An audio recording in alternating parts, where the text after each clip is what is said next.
Hey everyone, and welcome back to the channel. Today I thought I would spend a little bit of time talking about some Badeucey and Badeucey fundamentals. And to help with that, we're going to look at some Badeucey situations and hands using studflopdraw.com, which is kind of an advanced equity calculator tool that can do a lot of mixed game work for us. And today you get to see a little bit about how the site works, how I use it to look up hands and equity in situations, and to talk about a very common situation in Badeucey, which also will apply to Badacey.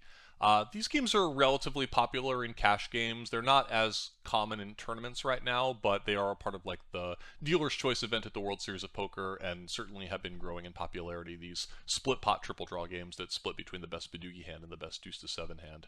So the situation I want to talk about in the video today is one where we start with a type of hand category that many players overrate and misplay, and that is the three-card wheel that contains the suited card. So what's the negative about keeping this suited card? In this example here, I'm looking at 2, 3, 7 with the 2 of clubs, the 3 of diamonds, and a 7 of clubs, along with an ace and a king, which are not relevant for right now. The main problem with this sort of a hand is that keeping a suited card early in the hand very much limits your Badugi potential, which is one, of course, half of the pot goes to the best Badugi hand, and in heads-up situations, it's very, very important that you try to scoop when you can in split pot poker games. So I have a simulation set up here where I have a hand of deuce 3-7, and we're looking at a range that's top 10 to 70%. So this is like kind of a standard big blind defending range. Nothing in the top tier since he would have 3-bet those, but defending all the way down to like the 70th percentile, which is made up of a bunch of different hands. And the first thing that I think is noteworthy is that this 2-3-7 combo is not even the equity favorite against this wide defending range. These three-card wheels with the suited card are amongst the most overvalued hands in a game like Badeucey. They simply are not that strong and should routinely be folded from early positions in this game or when facing a raise from outside of the blinds. That's one big mistake people make. The second big mistake people make is that they just always want to keep this suited wheel card because obviously they feel like it improves their chance to make a strong hand.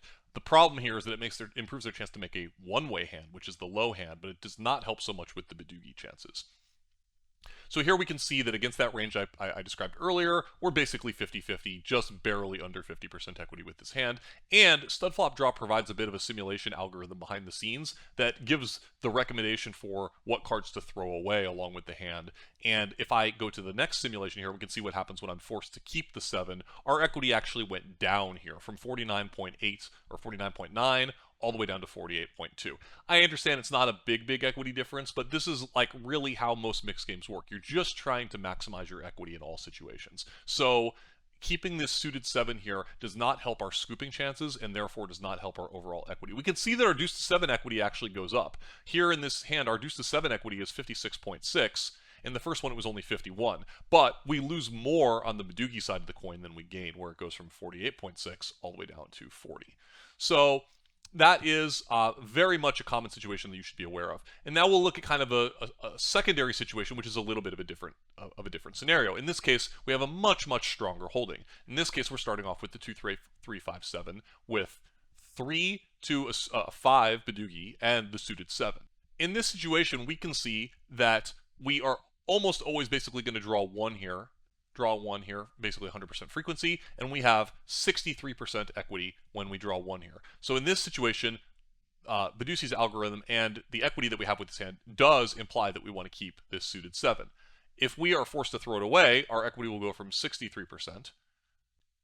Dead card's now 7 of clubs, king of spades, and we keep the 2-3-5, we drop down to 60.4. So we again lose almost 3% hot and cold equity here, and we can see in this situation both our deuce to 7 equity goes down and our Badugi equity only increases slightly. So we go from 74% deuce to 7 equity with this 4-card wheel, dropping down to 59%. The Badugi equity hops up to 61.6 from 51. So we do gain because now we give ourselves another chance to improve the Badugi, but in this situation, we're giving up too much equity on the deuce to 7 side. And there's also a simpler way to think about it. One thing that you can think to yourself is, do I hold a hand currently that can scoop? If I'm holding 2-3-5-7 with the 2-3-5, and I'm against this big blind defending range, which is very wide, I absolutely feel like I can scoop the pot with my 3-card 5. So the more that your hand is already strong enough to win the Badugi side of the pot, then the more this suited card is actually benefiting you.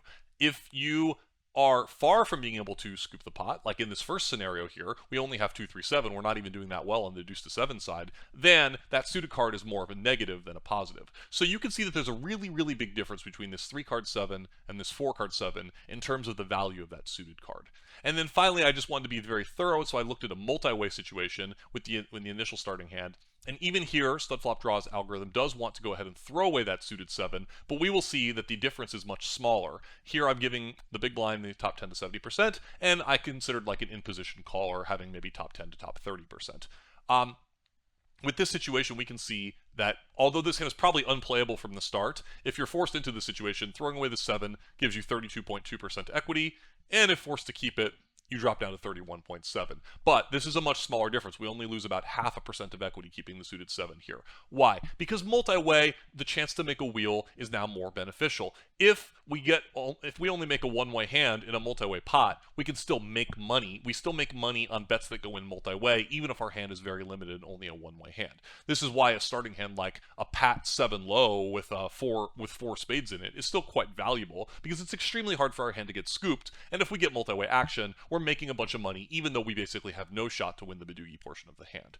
So I hope that makes sense and clarifies some of the mystery around some of these starting hands in Badeucey. Everything I said here also applies equally well to Badacey, and these are very, very common dealt hands that you really want to have a clear plan for when you are starting out playing this game, and understanding what you're trying to achieve in different scenarios with what sort of hands. If you hold a hand as strong as this, with the potential to already scoop with a 3-card 5, by all means keep your suited card that gives you a better chance to make a two-way hand, but you want to watch out for situations like this, where that suited 7 is really limiting your potential overall and is not increasing your equity very much.